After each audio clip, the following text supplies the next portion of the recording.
Hey guys, how's it going? Welcome back to the Scout Tactical channel. Tonight a review by request on a piece of gear that you guys have seen in several of the videos, and that is the Burris PEPR mount, P-E-P-R mount. And what it does, it's just a scope mount designed primarily for AR-based rifles, and it kind of puts the scope in the right position. So you see the rifle here. This happens to be on Smith & Wesson M&P 15 Sport, the first generation, 5-digit serial.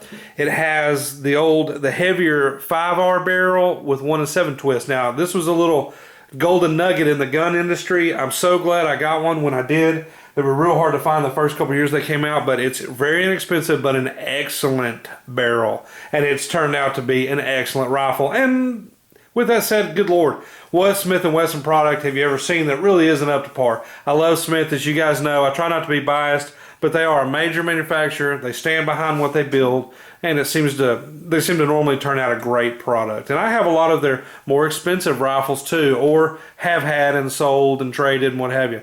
So Smith's making a great M&P gun. They make great revolvers. They make great ARs. A lot of their stuff is pretty good to go. So, of course, I'll show you a little bit about the gun real quick, but I'll do a full review on it. This one's just 16-inch carbine wearing Magpul furniture. I normally prefer, like you've seen on my Daniel Defense, mid-length gas systems. This is a carbine gas system, so a little dirtier in the receiver and a little more recoil impulse, which is pretty nothing or nominal on a 223, so no big deal. Let's zoom in. I want to show you the purpose of the review, which is the PEPR mount. That's this scope mount. Let's just see what's going on here. By the way, this rifle wears the Nikon M223 2-8x32 scope with the BDC reticle, tactical turrets, excellent scope as well, and I'll review that later too. So let me zoom in here. You know there's still an AR present, so it should be good to go for you. There we go. So let's look real quick at the Burris. This is the PEPR mount here. Okay. So what we have is a great mount to get your scope up on your AR. One problem if you started in this game is that if you want to scope an AR-15 and you want to use traditional rings, let's say Leopold quick disconnects, not bad, $50, or even like some little $20 weavers or something like that, they work. That base will fit on a Picatinny rail, and it will put the scope up there. But what you run into is that it's hard to get the proper eye relief. So back here, now the eye relief is going to be the distance from the scope to your eye, correct? So if you're putting your face on the stock, let me try to zoom a little bit here. Okay, so if you're putting your face up here on the stock, you're trying to look through this scope. It's hard to do this in the camera backwards. You're trying to look through this scope. If the scope's way back here, you run out of stock, even if it's extended the whole way out or what have you, or if it's a rifle stock, you run out of stock. Your face has to come up closer. And with that said, most of the military branches teach what? Nose on the charging handle, right? Nose on the charging handle. You can hear your drill sergeants saying it. So your nose goes here. Well, if that's the case, you can't get the scope far enough for it to be able to see through it. Now, I don't shoot nose on the charging handle. My nose is actually probably about right there.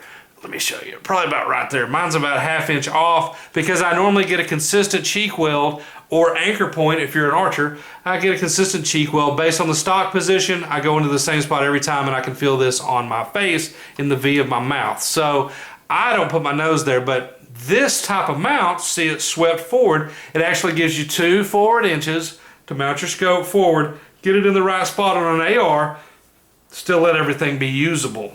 Okay? In this setup, I happen to be using the QD model of the Burris PEPR mount. PEPR is the model, Burris is the company. They also make scopes, maybe you've seen that.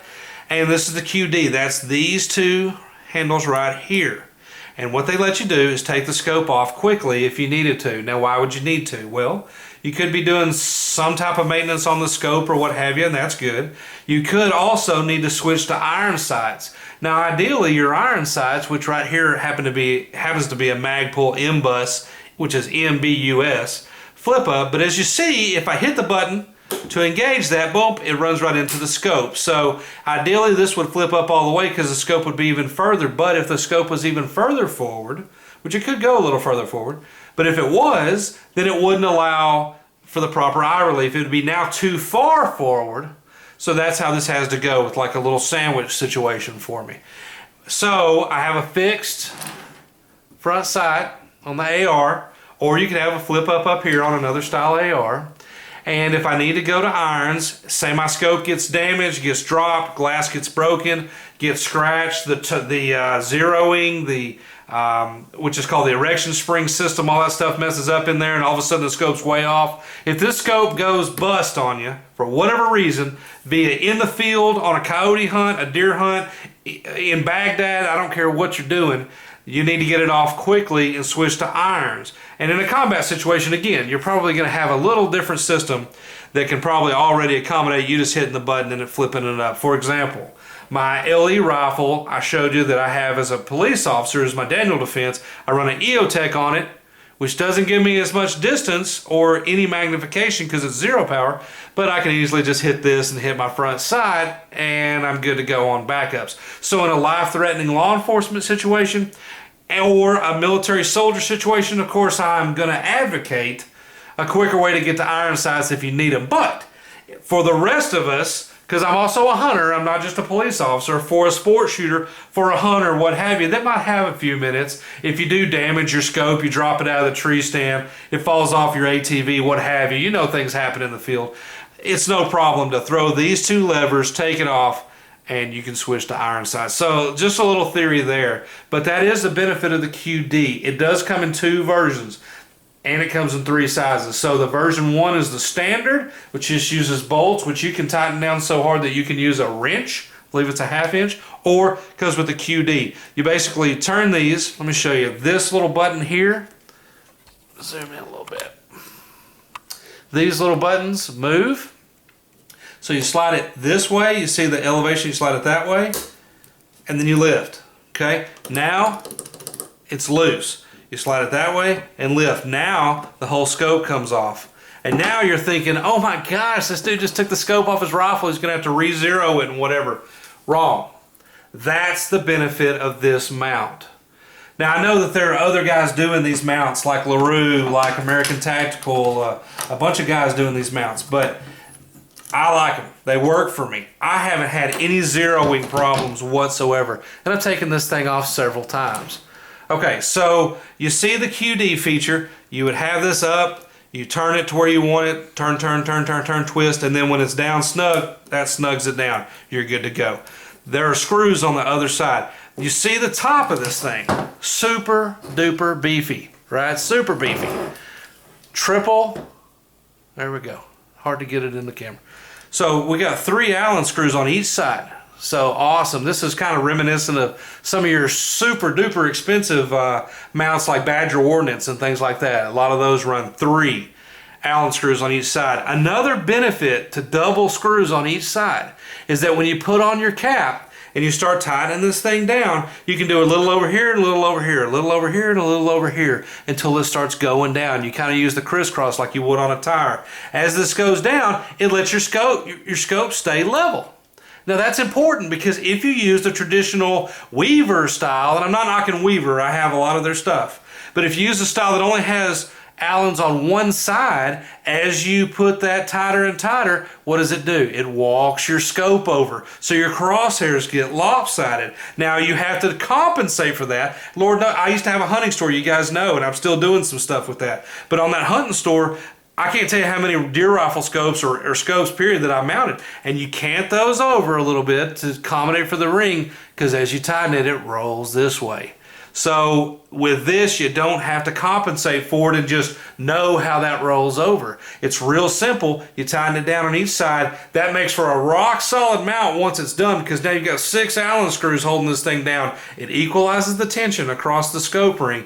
It doesn't crush your scope and it makes for a great stable ring. And isn't that really what this scope is all about? In the sport shooting world, in the hunting world, or in the military world, you want a real, or law enforcement, you want a stable mount, right? You can't have a scope walking all over the place. You don't want to have a $300 or $400 scope on your rifle and then all of a sudden it's all over the place because the rings are terrible. So what does it cost with that said? Well, it's not what you think. Some of these mounts get pretty high at about the $200 range. This one's about half of that.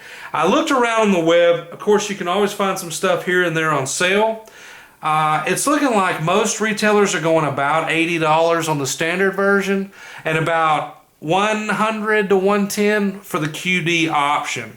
I have one regular version of this that's on a hunting only rifle. No problems, it's just as rock solid. It doesn't weigh any more or less. You would think if you took these two levers off it would weigh less, but it's just replaced by bolts, so it doesn't, the weight is pretty nominal. But $80 to $100 we'll just say, and I have seen these as low as $70, I will tell you that, so that's a great price. I have 3 or 4 of these. They're on most of my ARs that wear scopes. I can't think of another mount actually that I have on ARs except for one LaRue and one American Tactical, I think, in all of my ARs. Most of them are Burris. I just set up Taz, who you saw on some of the bug out adventures on the PEPR channel, Scout PEPR channel that I do. His new AR we just set up with the Leopold Mark AR scope, and guess what mount was on it? Burris PEPR mount. I recommend it to a lot of guys because the price is right. Now, LaRue and American Tactical and all these other guys that are doing these mounts, hey, you make great stuff too. Do not think that I don't like those. I'm just showing you one that I use all the time, and I really got into it because you can find it at a lot of retailers, which is important, and seems to be lifetime warranty, rock solid, and the price is right. I work as a police officer, you guys know this, which means I don't have always $200 and something for one of these other mounts. Now, can I come up with it? Of course. I have a safe full of guns, and I'm a gun guy. I'm a tactical gear guy. I'm a firearms instructor. I'm a detective. So I'm into guns, no problem. I understand the value of buying top-notch gear because your life depends on it or your hunt depends on it. I'm a huge hunter. But I'm just saying, if I can buy a great product for $100 versus $200 for another great product, I'll probably go with $100. If I can't tell any major difference. I can't. These seem to be milled perfectly. They level your scope perfectly. They stay rock solid. I've never had one move. You can remove the scope, put it back on, and you're good to go. The most deviation I've ever seen is about ½ an inch. And ½ an inch in a hunting world or a sport shooting world is no big deal because that's a couple clicks and you're right back on target if it is indeed off. Now, what sizes does it come in? Well, the most common is going to be a 1-inch version. And if you don't know, 1-inch tubes are kind of the American standard. That's the diameter of this part, that tube on the scope.